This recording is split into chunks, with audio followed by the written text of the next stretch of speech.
Crystal was... I made it. Many ways are just like eucalyptus. And we live in a lot of these trees.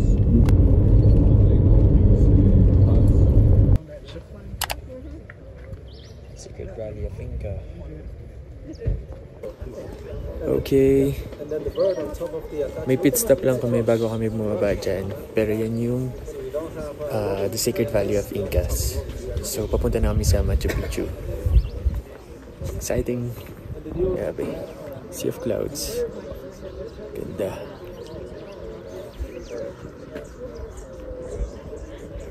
Yung mga buses na actually vans ng mga group namin. No worries. And then yeah, I have 81 guests together with me. So yan, dami namin. Pero masaya. So far, everyone is doing great. Amazing. That is the reason. We saw just a couple. Depending on the elevation, they produce some tomatoes, some only are farmers.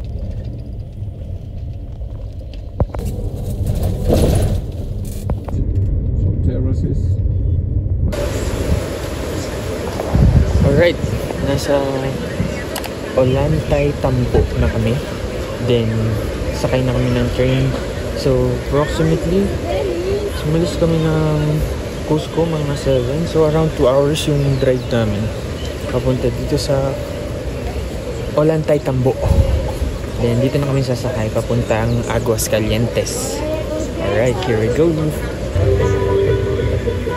Ito na yung train na sasakyan namin. Peru Rail siya. Ayan siya. Then, nakatibide siya. So, ilang motor coach? 5 motor coach lang siya. And yan yung way namin. Papunta na Machu Picchu. Thank you for your attention. on the U.S. route. But they've gotten rid of all of that. They wanted to be.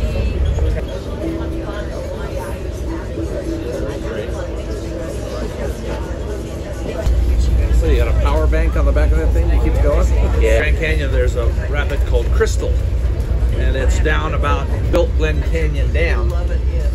Crystal was together a lot, right? So we have 16 of well, no. There's a chocolatier and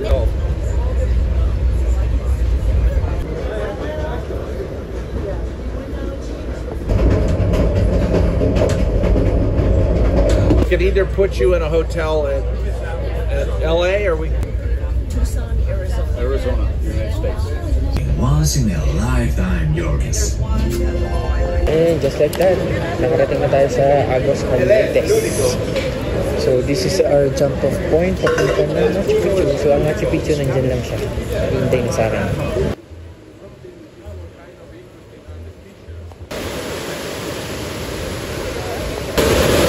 So I think ko yung pila ng mga akit sa Machu Picchu.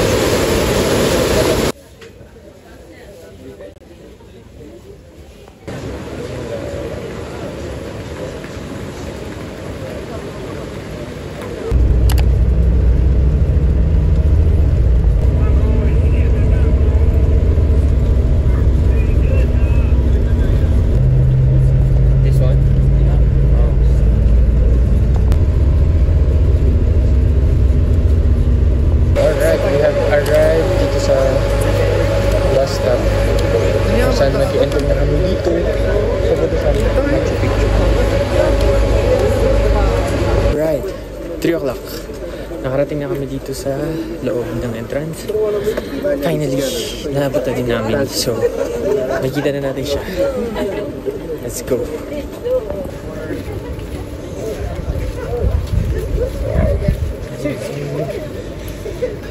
So, dyan sa babang ng bundok na yun kami nang galing.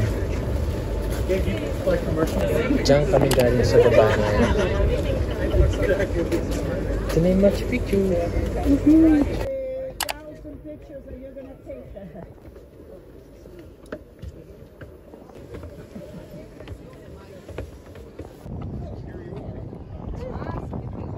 wala kami paakyat, pero ayun yung view. Yung isang bundok na yun, yun yung Huayna Picchu na tinatawag. Grabe, ganda. In order to increase the production of the crops. Dapat naman pumasok. Ito yung entrance. Yun, ito yung kabilang side.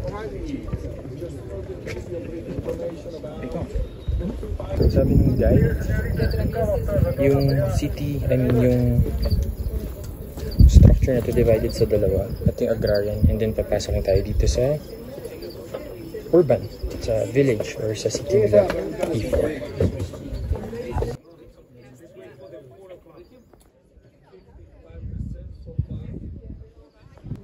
All these researchers. And by the way, I work with... Alright, so saan po tayo nag-iikot ngayon sa Machu Picchu. Ang yung view. Grabe. Sobrang taas namin. Condoleo. And nalibot na namin siya. Grabe. Sobrang impressive. Baka huling view na natin to. Pa-exit na kami sa mga guests. Kakaibang experience siya. Siguro hindi pa siya sa akin nagsisink in. Nandito ako, pero ganda. Grabe.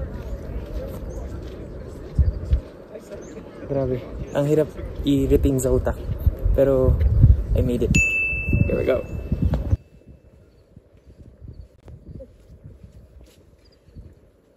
We did it, guys. Natapos namin yung Machu Picchu.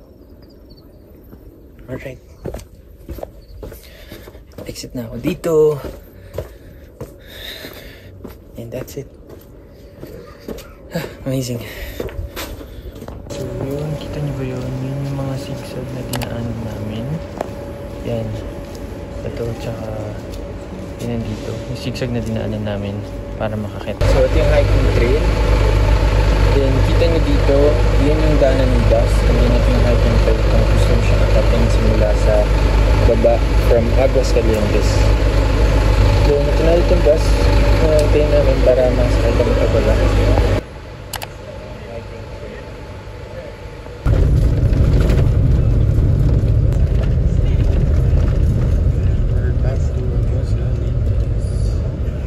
Once in a lifetime, Yorkies.